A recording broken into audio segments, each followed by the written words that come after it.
Hello guys, कैसे हैं आप लोग। उम्मीद है आप लोग फिट होंगे, ज़बरदस्त होंगे, मज़े में होंगे, बढ़िया होंगे और बढ़िया तरीके से हमारे रिएक्शंस को एंजॉय मेरा कर नाम रहे है होंगे। तलहा। इसमें तो मौसम guys Ramanand Sagar Shri Krishna episode number 184 का पार्ट नंबर 3 लेकर आ जो चुके गाइस हैं guys। लास्ट पार्ट था वो बहुत ही ज़्यादा शॉकिंग हो चुका था। आपने देखा कि किस प्रकार द्रौपदी जी ने ठंडे हुए पांडव्स का खून दोबारा मतलब कि उन्होंने उबाला, उसको उबाल दिया, तलहा समर्थ भाई। दिया। उन्होंने याद करवाए वो मोमेंट जब उनको उनके साथ युद्ध सभा में क्या हुआ था और जब लाज रखी थी श्री कृष्णा जी मैं ने। वही कहना चाह रहा हूँ कि द्रौपदी जी ने तो अपना कार्य एक दफ़ा फिर निभा दिया। अब पांडव्स पर उसका असर क्या होगा और पांडव्स का व्यवहार हमें युद्ध भूमि में क्या देखने का मिलेगा, ये देखने के लिए चलते हैं। पांडव तो सारे हौसला ही खो बैठे।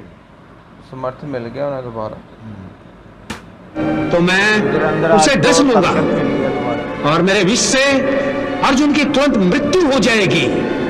हम दोनों एक दूसरे की सहायता से अर्जुन का वध कर सकते हैं। अर्जुन का वध करने के लिए मुझे किसी की सहायता की आवश्यकता नहीं है।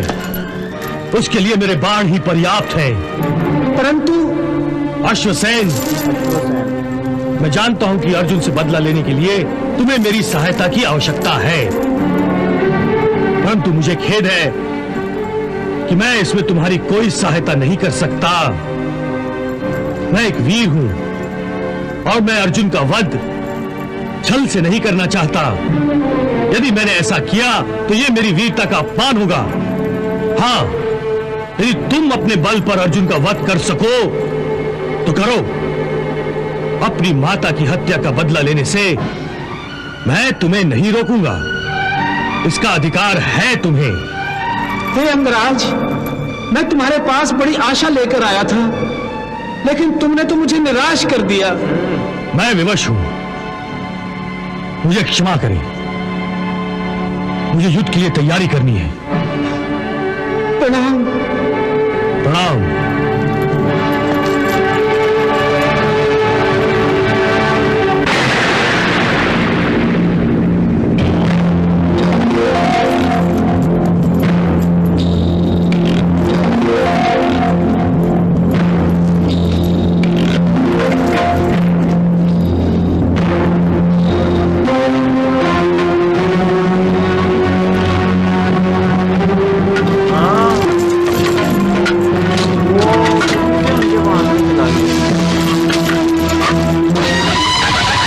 स्टार्ट हो गया भाई। अब ये भी नहीं सके।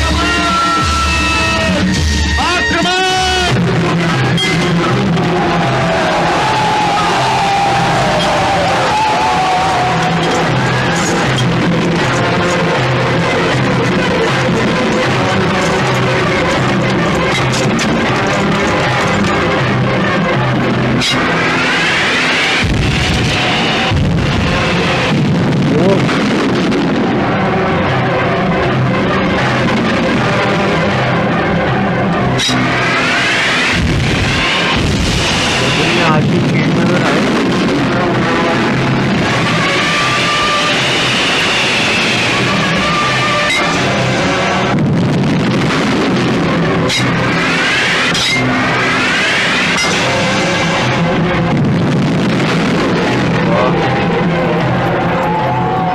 ओ सम्राट युधिष्ठिर, आप मुझसे युद्ध करने आए हैं। आपके तुनीर में बाण खड़खड़ा रहे हैं या जुआ खेलने के पासे उछल रहे हैं? मैं यहाँ पर युद्ध करने आया हूँ कर्ण, जुआ खेलने नहीं। क्या फर्क पड़ता है? दोनों में हार जीत होती है और आप तो हारने में प्रवीण हैं। वैसे सभी पांडव हारना भली भांति जानते हैं।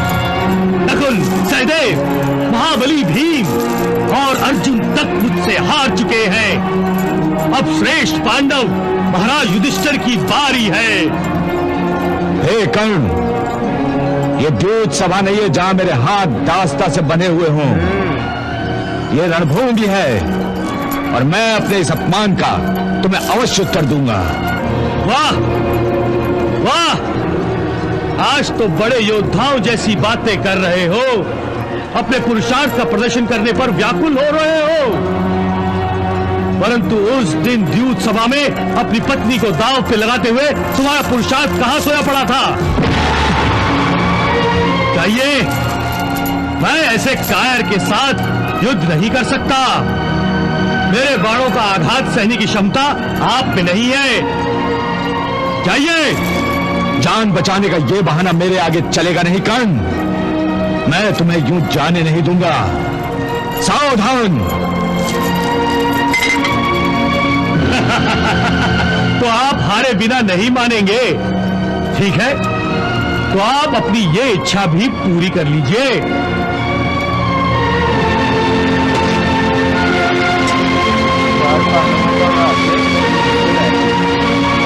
सावधान सावधान कर्ण।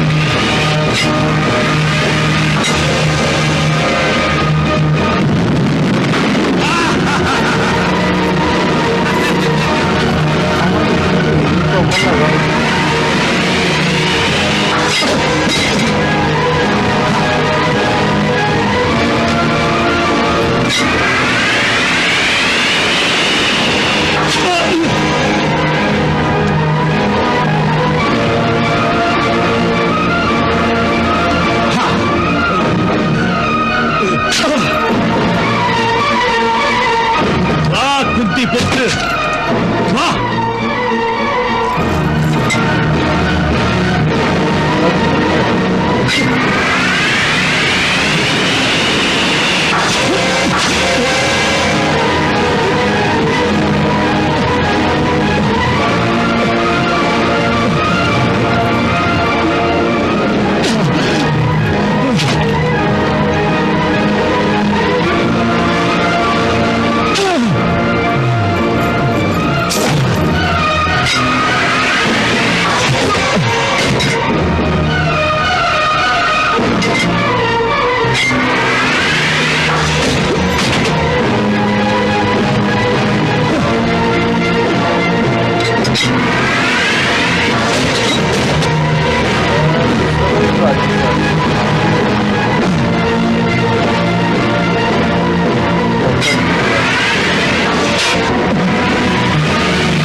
आपके 4 पुत्रों का जीवन डालता हूं।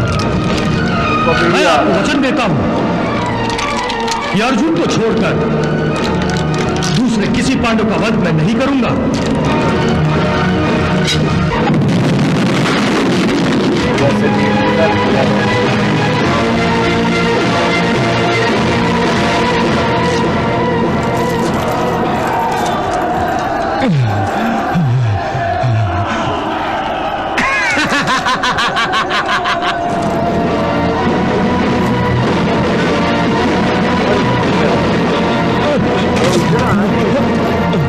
महाराज, अंगराज कर्ण ने सम्राट युधिष्ठिर को पूरी तरह से पराजित कर दिया है।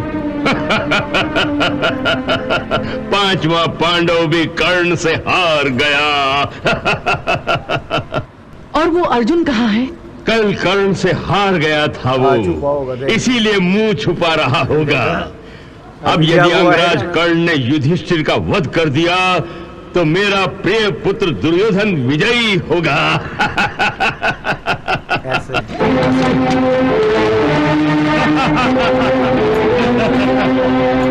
सम्राट युधिष्ठिर, मैंने आपसे पहले ही कहा था कि युद्ध करना आपका काम नहीं है।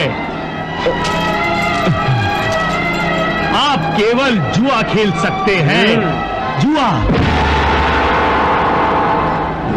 जाइए, मैं आपका वध नहीं करना चाहता। मैं आपको जीवन दान देता हूं। हाँ, जीवन दान।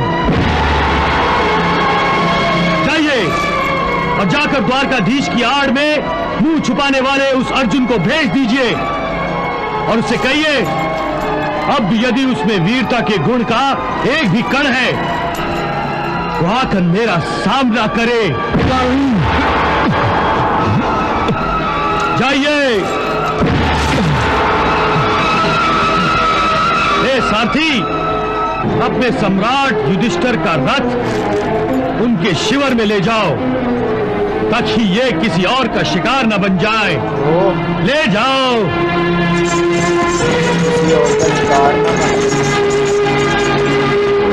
कर्ण ने युधिष्ठिर को भी जीवन दान दे दिया।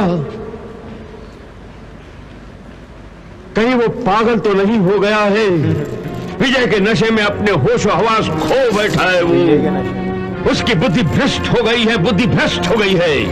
युधिष्ठिर को जीवन दान दे रहा है। उसे तो चाहिए था कि वो युधिष्ठिर का वध कर देता। कैसे करता महाराज? युधिष्ठिर निशस्त्र जो हो गया था। तो क्या हुआ? अभिमन्यु भी तो निशस्त्र था, उसका वध किया गया कि नहीं? आचार्य द्रोण भी तो निशस्त्र थे, उनका भी वध किया गया कि नहीं? पितामह ने भी अपने शस्त्र झुका दिए थे, फिर भी शिखंडी की आड़ लेकर उनका वध किया गया था। एक अच्छा अवसर हाथ से निकल गया गांधारी, एक अच्छा अवसर हाथ से निकल गया। ग्रास मुंह तक आकर छिन गया।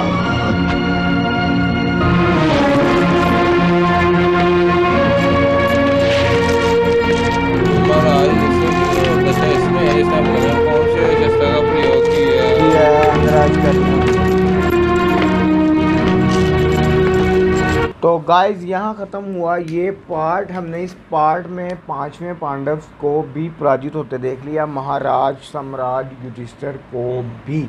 और उसके बाद हमें लगता था कि जैसे द्रौपदी जी ने इनका समर्थ बढ़ाया था तो आज हमें कुछ और ही मूवमेंट देखने को मिलेगी, बरसते नजर आए। लेकिन अंगराज कर्ण ने अपनी मतलब कि जो विजय का है वो टंकार आज फिर बजाई है। और उसके बाद मैं सारे पार्ट में यही आपको कहता रहा हूँ कि अर्जुन की तरह है, क्योंकि आज जो आज जो मूवमेंट थी ना आज के युद्ध में अर्जुन को ही कर्ण का सामना करना चाहिए था। युधिष्ठिर अंगराज का खुद भी यही कह रहे कि वो अर्जुन की तरह जो द्वारकाधीश के पीछे छुप रहा है, आड़ में छुप रहा है।